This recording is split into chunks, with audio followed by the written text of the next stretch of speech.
Ketua Umum Partai Gerindra Prabowo Subianto menerima kunjungan safari politik PDI Perjuangan yang dipimpin oleh Ketua DPP PDIP Puan Maharani. Selain berbicara masalah politik, apakah kedua belah pihak bicara soal koalisi Pilpres 2024? Saya ke Mas Hanta. Mas Hanta, ada momen berkuda ya tadi antara Puan Maharani dan juga Prabowo Subianto. Anda melihat ini sinyal-sinyal politik apa yang terlihat dalam pertemuan kali ini, Mas Hanta?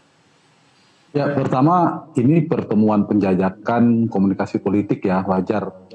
Semua partai tidak ingin mengunci, ingin komunikasi semua, dan biasa saja, betul kata Bang Andreas.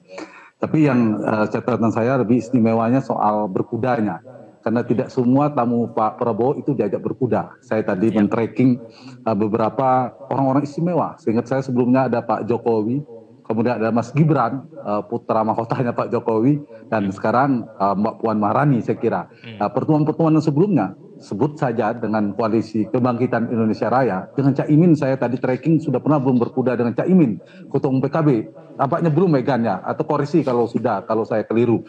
Nah artinya bobotnya ini agak spesial ya Bang Andreas ya.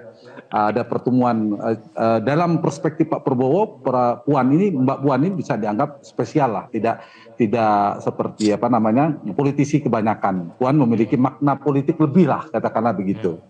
Nah, yang kedua yang menarik dari dua partai ini ya kan, yang bisa dibaca menurut saya, Mbak Puan sudah menegaskan bahwa tidak mungkin tidak membawa pesan Ibu Mega. Jadi Mbak Puan hadir melakukan safari politik itu kan ke poros koalisi yang sekarang sedang terjadi. Sebelumnya ke Pak Surya Paloh. Sebelumnya Pak Surya Paloh intens, ada pertemuan antara Nasdem, PKS dan Demokrat juga. Kemudian hari ini dengan Pak Prabowo Mbak Puan bertemu. Orang kuat di simpul-simpulnya. Ada Pak Surya, kita tahu paling kuat ya aktor politik di sana. Kemudian di potensi itu. Kemudian ini Pak Prabowo, dan saya baca kemungkinan dengan Airlangga Hartarto. Dan Pak Airlangga adalah ketua umum partai terbesar di Koalisi Indonesia Bersatu. Artinya ini bukan tanpa sengaja, adalah orang-orang strategis yang ditemuin oleh Mbak Puan. Dan kita tahu Mbak Puan juga pada posisi ini saya melihat memang menjadi tokoh sentral di PD Perjuangan setelah Ibu Mega untuk melakukan komunikasi politik. Meskipun yang paling tidak happy dengan pertemuan ini berpotensi adalah PKB. Karena PKB bisa jadi tanda petik itu posisinya menjadi kurang strategis dan tidak menentu, menjadi penentu lagi kalau kemudian misalnya, ini masih jauh ya, terlalu dini kalau menyimpulkan bahwa PD Perjuangan dan Gerindra akan berkoalisi. Tetapi saya menggunakan pisau analisis paling 3-5 secara singkat, Egan. Kemungkinan faktor koalisi itu satu, faktor regulasi. Kedua partai ini udah lebih dari cukup, PDIP tanpa berkoalisi pun sudah cukup 20%. Yang kedua dari secara ideologi, kalau PD Perjuangan kerap mengatakan sulit secara ideologi berkoalisi dengan PKS, maka saya menggunakan pisau itu ketika dengan Gerindra itu sangat mungkin karena mereka punya irisan ideologi yang dekat sekali. Yang ketiga secara historis sering bersatu, bahkan pernah Mega Pro ya, berpasangan, pernah berkoalisi, dan saat ini juga berada di dalam pemerintahan. Jadi sangat mungkin ditambah lagi figur sentralnya ada kedekatan. Veto playernya antara Ibu Mega dan Pak Prabowo saya kira tidak ada masalah.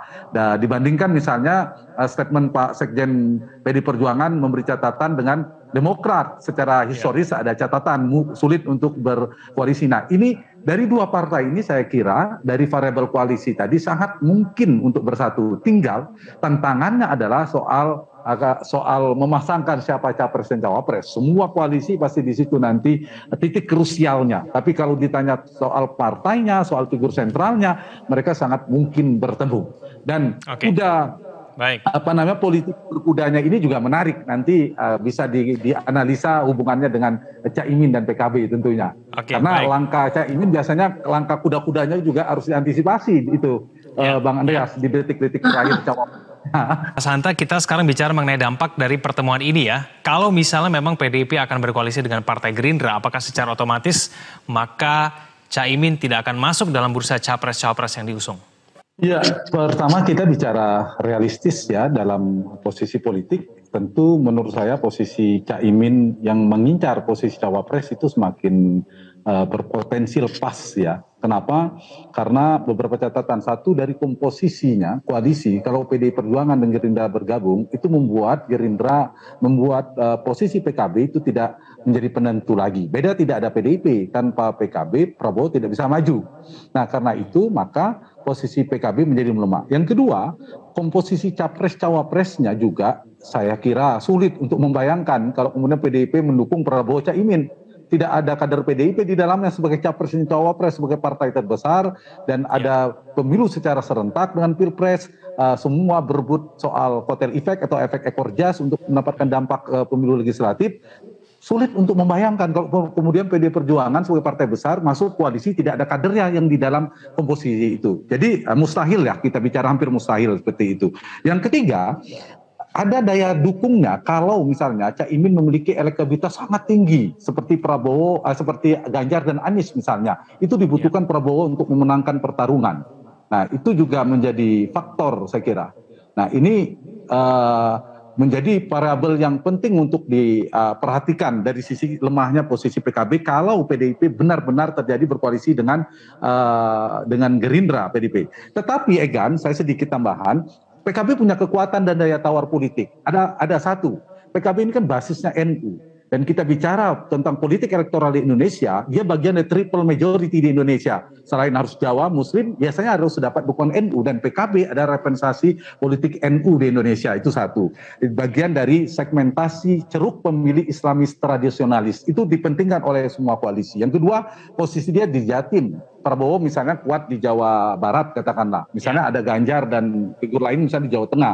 Nah butuh topangan dukungan di Jawa Timur. PKB punya daya tawar situ, meskipun PDIP juga kuat di Jawa Timur sama kuatnya. Dan yang ketiga yang perlu diantisipasi biasanya manuver politik terakhir dari PKB ini juga pengalaman ya, Bang Andreas juga paham betul ketika Pak Maruf Amin kemudian muncul, kemudian untuk menghindari terjadi poros tambahan, dan itu bisa kalau Pak Prabowo dan Mbak Puan sekarang diplomasi politik kuda, jadi harus diantisipasi juga dengan catur beda kuda gaya politik kuda-kudanya Pak Caimin ini, Pak Muhaimin Iskandar. Karena Caimin biasanya langkah kudanya itu juga kadang kita bisa lihat cukup cerdik. Nah ini yang harus diantisipasi, karena dalam politik itu kan penting siapa lawannya, siapa lawan koalisi. Lebih penting, ini andai saja masih jauh koalisi, tapi belum tentu juga koalisinya, Mas Hanta. Nah, kalau PDIP dan Gerindra berkoalisi, mereka tetap butuh PKB. Poin saya begitu, sebagai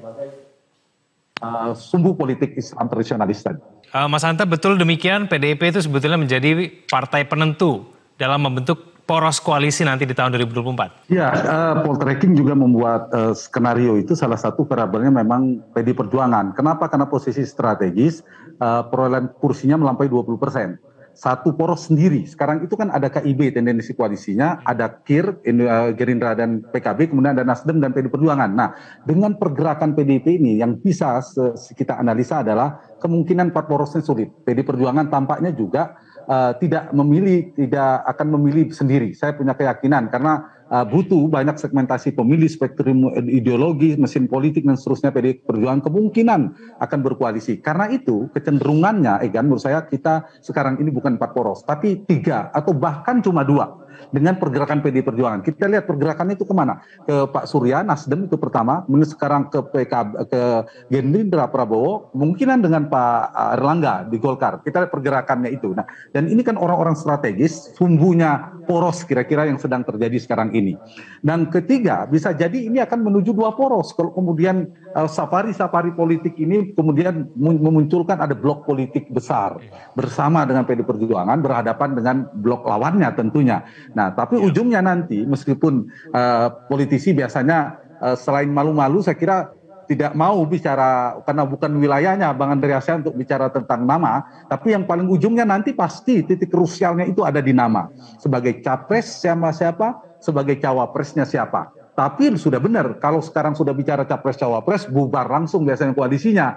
Nah karena itu bicara tentang gagasan dulu, tentang formula koalisi, tentang platform ke depan dan seterusnya. Itu yang mungkin yang jadi titik temunya. Soal namanya nanti akan belakangan. Tapi apapun yang bisa kita simpulkan dari pergerakan safari politik Mbak Puan ini adalah kemungkinan kita sulit untuk menemukan 4 poros meskipun bisa. Yang kedua jangan lupa di PD Perjuangan ada beberapa nama, ada Mbak Puan, ada Mas Ganjar, dan mungkin juga nama-nama lainnya. Bang Andreas ya.